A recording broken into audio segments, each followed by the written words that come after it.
Robin, how do you go from the mystical experience of being in a black room in India to becoming an astrologer? There was a period where visions finally started coming through, and I didn't sleep for 50 days. Just my mind kept opening. It was going off like fireworks. And all the symbols that came down, I didn't know was astrology at the time, but in trying to understand these symbols and what they meant and make them valid, it led me into astrology. And then it began to explain the workings of nature. It's not a weird occult thing. Astrology is simply nature and how we're related to it. See, astrology explains how we're interwoven in our relationship to the world around us, to ourselves, and to each other. But in knowing astrology, you have to know there's times to be active, there's times to understand.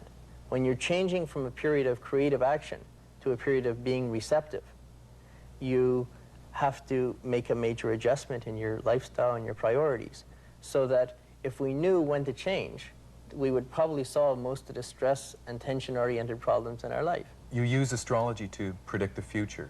How can an individual predict the future? Well, it's like music. There's the movement of nature, of the seasons, of the sun, of the planets, and you can see the crisis times, just like if you're playing Beethoven's Fifth and you hear a da-da-da-da, da-da-da-da, da-da-da, and it stops, you know something's missing. You know that last duh is bound to come in. So it's the same type of thing with history.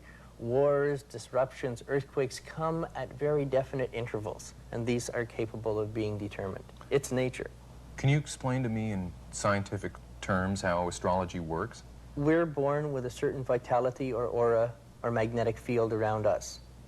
That is totally conditioned by the magnetic field around the Earth at that time, based on our prejudiced place on the Earth and point in time, like where our perspective to it. The magnetic field of Earth, which conditions that or influences it, is completely made up of the magnetic field of the planets in the solar system. It creates an electromagnet, and the Earth's bias to the rest of the solar system or solar family creates the unique magnetic field for Earth. So we're a mirror image of the Earth's magnetic field. The Earth is a mirror image of its relationship to the solar system to the galaxy, and so on. It's E equals mc squared. Everything is related. Einstein's theory of relativity is simply an affirmation of astrology, that we are responsible to nature. We are part of it.